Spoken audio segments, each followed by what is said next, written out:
Good morning. Well, we'll keep trying to shoot videos on welding and building grills and stuff like that, but we're on another one today to go fix a Peterbilt. So let's take our 80-mile ride to where we got to go and see what we got going on with this thing. Yeah, we had to stop and get some breakfast this morning. Us fat people like to eat early in the mornings. Look, if you ain't got awards where you at, you don't know what you're missing. Their link, egg, and cheese biscuit is something else.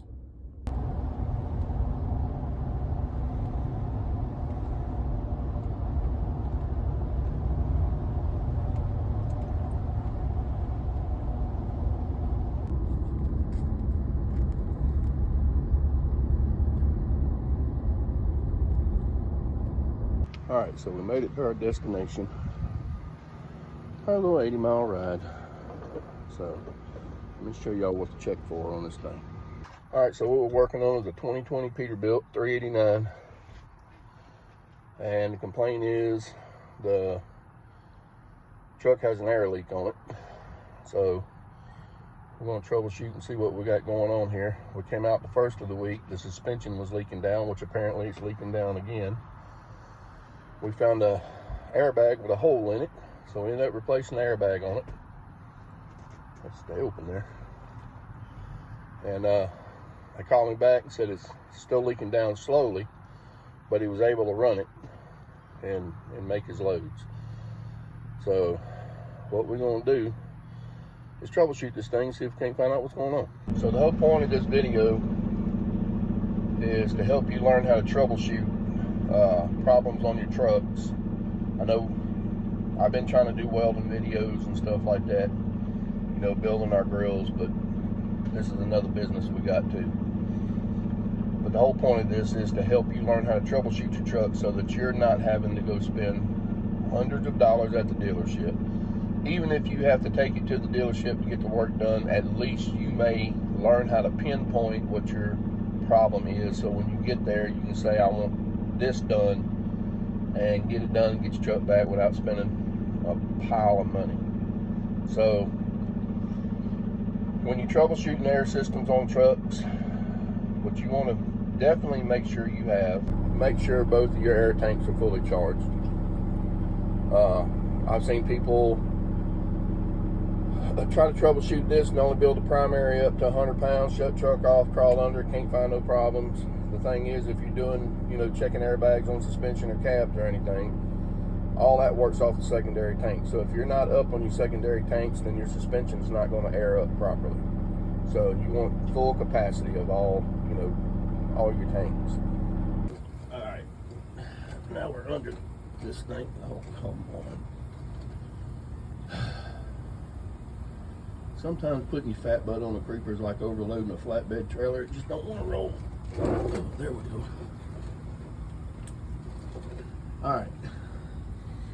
One thing to check for on the airbags, if you're having issues with your suspension going down, under the airbag right here, a lot of times, well, this is a new one. This is one we put on the other day. I'm just showing y'all.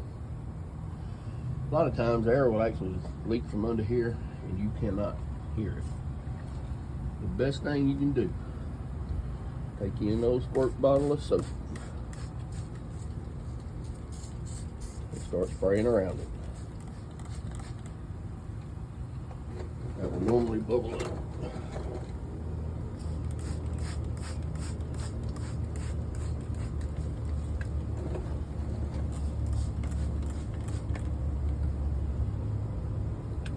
Got no bubbles there. Spray the tops. You need to understand, when you're going down the interstate, this thing is loaded. This is all bouncing up and down. There's a lot of fatigue over time. All right, we're good there. So the next thing to check is, they have these wonderful fittings called push lock fittings.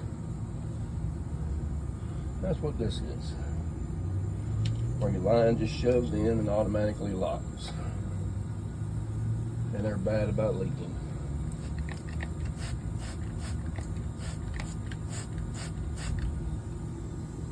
And as you can see, that one is leaking. And these little dudes ain't cheap. I like 50 bucks a piece. All right, that one's leaking. Let's go check the front one. It's on the front airbags.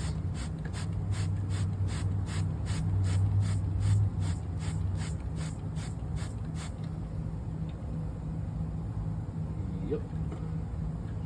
There's another one.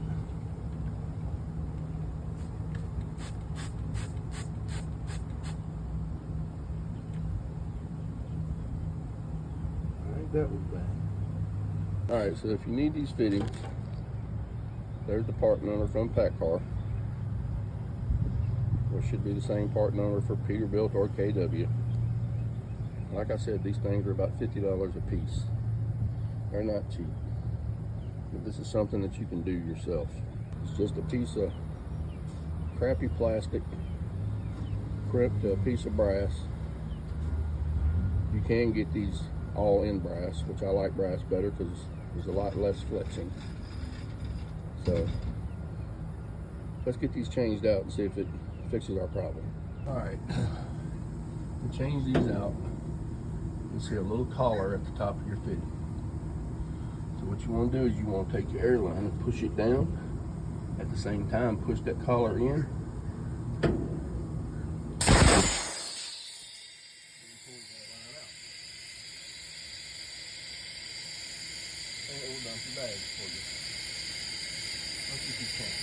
All right, if you notice on this line, you'll see a little indentation in it right there. That's where the seal was grabbing. What I like to do when I put these new fittings on, I come at that line and I cut that off. What that does is when you cut that off, like I just did, that gives you a new place to seal on the line. If you have paint on your lines, just scrape the paint back. That way it'll have a good place to seal. All right, we got them changed out. Let's spray them down and see what we got.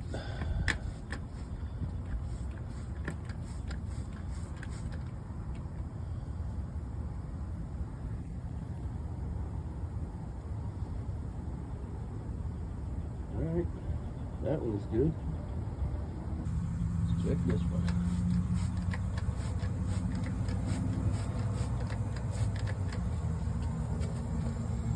That one's good. Let's check this one over here. We ain't checked it yet.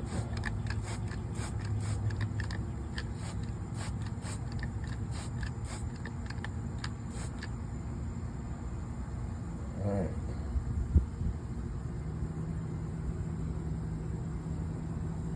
Got no leaks on it. Let's check the other front one.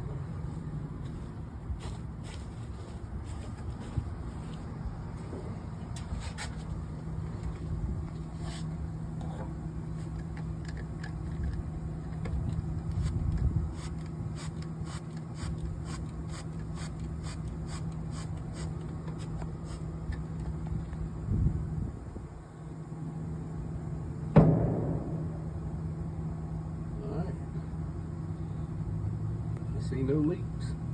All right, so I hope this video was helpful. Just things that you can do yourself to try to save yourself some money. I know it ain't easy on the trucking industry right now. Parts are sky high. Labor's went up at dealerships from like $150 to some of them's $200 an hour now. So, you know, I've been doing this for 46 years. I've been in the truck repair business for a long time, plus owning a trucking company. So I want to put content out that's going to help you guys, you know, figure things out on your own. At least you can pinpoint it if you do have to take it to the dealer, if you have no mechanical, you know, skills or anything. But I mean, if this was helpful, give me a thumbs up on it and just let me know. I got a couple more things to do to this truck, more maintenance issues than anything. So we'll see y'all on the next one. We'll try to get back to doing some welding videos and stuff like that. And we'll see y'all on that one.